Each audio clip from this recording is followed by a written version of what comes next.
Welcome back to ProcessCast with Mark Anderson and Samantha Blake. Your go-to podcast for insights into business process management and the technologies transforming the way we work. Ever feel like you're just constantly chasing the clock? Like there's just never enough time to get everything done? Oh, absolutely. I think that's a pretty universal feeling, especially for, busy professionals. Right. And so many people are looking for those, like magic time management solutions, but it's rarely that simple. It really isn't. Yeah. And today we're going to kind of go beyond those surface level tips and really dig into some more fundamental strategies. Yeah, exactly. Not just hacks, but real, like mindset shifts and things that can actually make a difference long term. We've got some interesting research here from a few different sources. We do. We've got some stuff from Bain Company, some insights from Gartner Peer Community, even some McKinsey reports. And we're going to try and bring it all together to figure out, what are the best ways to manage time for people who are really, really busy? What are the real no-fluff strategies that actually work? Exactly. Yeah. How can we help people actually take control of their time instead of constantly feeling like it's controlling them? So one of the first things that really jumped out at me, especially from that Bain Company material, was this idea of prioritizing tasks based on urgency and importance. Oh, yeah. The classic Eisenhower Matrix. Right. But it's one thing to know the matrix. It's another thing to actually use it effectively when you're, swamped with emails and deadlines. Absolutely. And I think, one of the things that Bain really emphasizes is that it's not enough just to know what's urgent and what's important. You have to be really ruthless about that important but not urgent quadrant. Oh, interesting. Tell me more about that. Well, it's easy for those tasks to kind of slip into this procrastination zone. They're important, so you feel good about having them on your list, yeah, but they're not urgent, so they just keep getting pushed back. And they never get done. Exactly. So Bain suggests, regularly auditing that quadrant and really asking yourself, is this task truly adding value, or is it just a fancy form of procrastination? So to even get to the point where you can actually prioritize effectively, you need to understand where your time is going in the first place. Oh, for sure. And Bain actually highlighted a bunch of time tracking tools for this, your basic Google Calendar, Outlook, even iCall. Right. So it's kind of like doing a time audit on yourself, but is it enough just to track? Or is there more to it? Well, tracking is definitely the first step, right? Because it gives you that awareness of where your time is actually going. But the real magic happens when you start analyzing that data and looking for patterns. Okay, I'm spending way too much time in meetings. Exactly. Or maybe you realize that you're constantly getting bogged down in emails.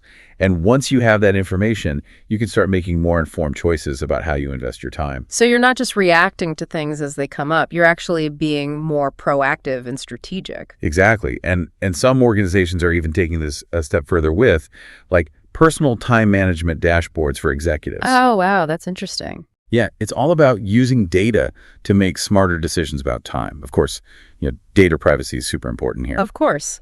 So once you have a better understanding of where your time is going, the next step, and Bain really emphasized this, is eliminating low-value activities. Easier said than done, right? Right, because it sounds obvious, but what are some of the reasons why people, especially busy professionals, struggle to actually cut things out?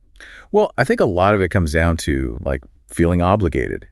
We might hold on to tasks because that's how we've always done it, or because we're worried about what people will think if we say no. It's this fear of missing out or letting people down. Exactly. But the director of IT over at Gartner Peer Community had a really great point about this. They said that being upfront about your capacity and declining additional tasks when you're already at your limit, that's not a weakness, it's actually a sign of strength. I love that, because you're actually protecting your ability to focus on what's truly important. Right. And it also helps to ensure that the team as a whole is working more effectively, because you're not spreading yourself too thin. And the director of IT also talked about pushing back when everything is labeled as a top priority. Oh, yeah, that's a huge one, because if everything is a top priority, then nothing is really a priority. Right. It creates this diluted focus where everything ends up moving slowly. Exactly. And that actually ties into another important point from Gartner, which is strategic alignment. Okay, so tell me more about that. How does strategic alignment play into time management? Well, before you commit to any task, it's important to ask yourself, how does this align with the overall strategic objectives? whether it's your own personal goals or the goals of the organization. So if it doesn't really fit into the bigger picture, then it might be a good candidate for delegation, deferral, or even elimination. Just get it off your plate entirely. speaking of delegation, that seems like a go-to solution for busy people. But I feel like a lot of professionals, especially those in leadership roles, really struggle with it. Oh, yeah, for sure. Delegation can be tough, but I think the Gartner contributor had a really interesting perspective on this. They basically said that if you're not replaceable, you're not promotable. So true. Right. So delegation isn't just about offloading tasks. It's about developing your team and empowering them to take on more responsibility. And ultimately creating a stronger, more resilient organization. But how do you actually delegate effectively? Because I think that's where a lot of people get stuck. Well, first and foremost, it requires trust. You have to Yeah. trust your team to do the job well.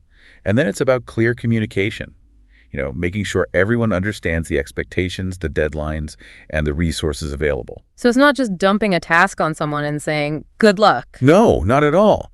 It's about providing the necessary support and guidance to ensure that everyone is set up for success. Okay, let's talk about another notorious time thief, meetings. Oh, don't even get me started on meetings. Right. McKinsey has actually done a lot of research on this, and they found that a huge chunk of executive time is just wasted in pointless meetings. And it's not just executives. It feels like everyone is constantly stuck in meetings these days. It's true.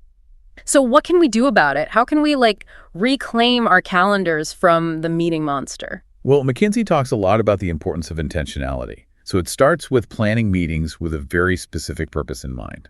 So having a clear agenda. Absolutely. And knowing exactly what you want to achieve by the end of the meeting. Don't just invite everyone and their mother. Only include the people who are absolutely essential. Keep it focused, keep it tight. Exactly. Stick to the allocated time and make sure that every meeting ends with clear action items and assigned owners. Who's responsible for what. I love that because so often you walk out of a meeting and it's okay, what just happened? Right. And then nothing actually gets done. So we've talked about a lot of individual strategies, but our sources also highlighted how organizations can kind of create a more time-conscious culture overall. Oh, yeah, that's a really important point. Yeah. Bain Company actually has this whole concept of organizational time management. It's basically about shifting the focus from individual hacks to a more systemic approach.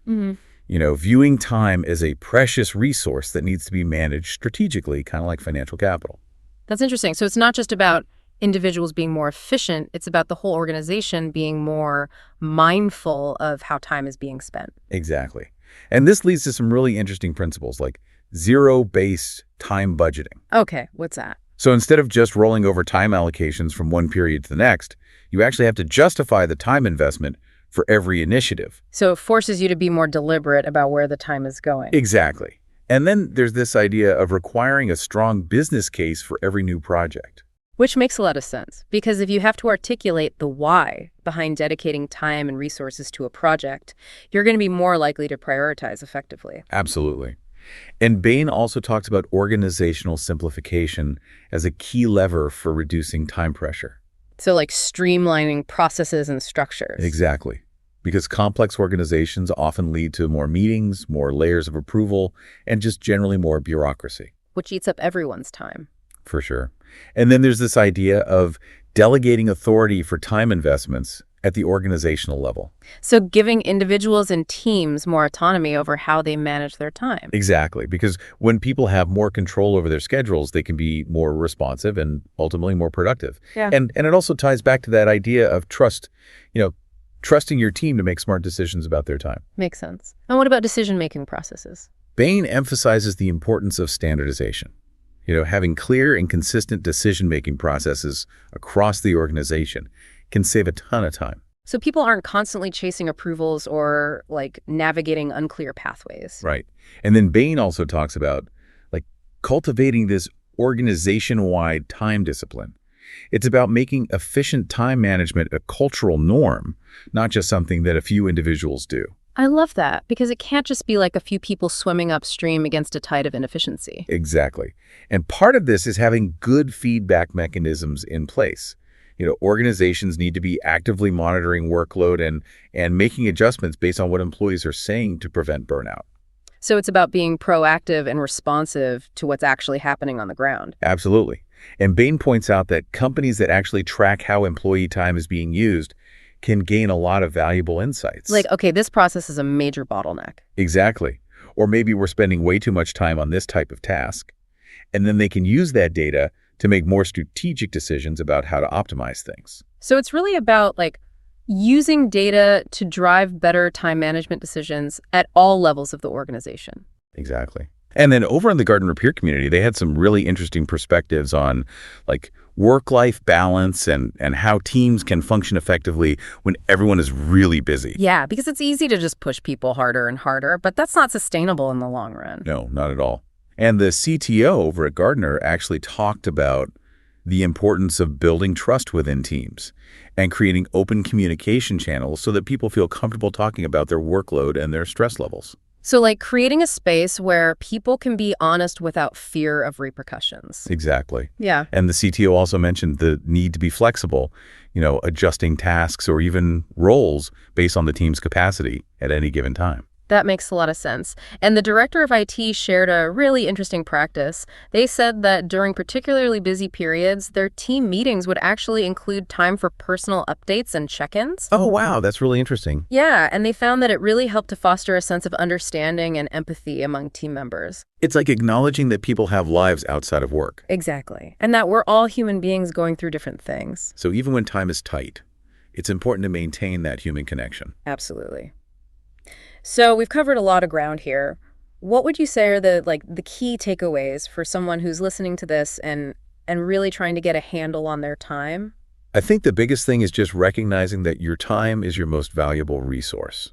It's finite, you can't get more of it, so you have to be really intentional about how you spend it. And that starts with being ruthless about prioritizing. Exactly. Using frameworks like the Eisenhower Matrix to distinguish between what's truly urgent and what's truly important. And then being willing to let go of those low-value activities that are just clogging up your schedule. And don't be afraid to say no. Absolutely. Setting boundaries is crucial, both for protecting your time and preventing burnout. And delegation is a superpower. Yes. But remember, it's not just about getting tasks off your plate. It's about investing in your team and empowering them to grow. And when it comes to meetings, be proactive about making sure they're actually productive. Have a clear agenda. Invite only the essential people, stick to the time limit, and make sure there are clear action items at the end. And it's so helpful to understand your organization's strategic priorities. Yes, because that can help you make better decisions about how to allocate your time. And if you're in a leadership role, remember to build trust, foster open communication, and create a sustainable workload for your team. Exactly. It's about finding that balance between efficiency and empathy, making sure that the work gets done, but also recognizing that we're all human beings with lives outside of work. So as you're listening to this, think about your own schedule. What's one concrete action you can take today, not tomorrow, but today, to start managing your time more effectively? Because it's not a one-time fix. It's an ongoing process. It's about constantly learning, adapting, and making conscious choices about how you spend your time. Because at the end of the day, it's your most precious resource. Couldn't agree more. And that's it for today's deep dive. We'll be back next time with more insights and strategies to help you navigate the world of work. See you then.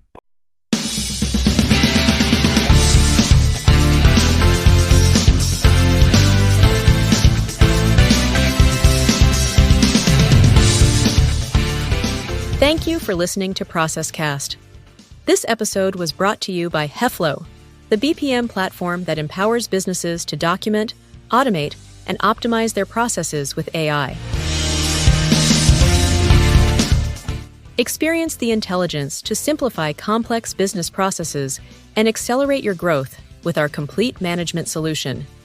Visit heflo.com to learn more. Be sure to follow ProcessCast for more insights on business process management, and don't forget to share this episode with your network. Until next time.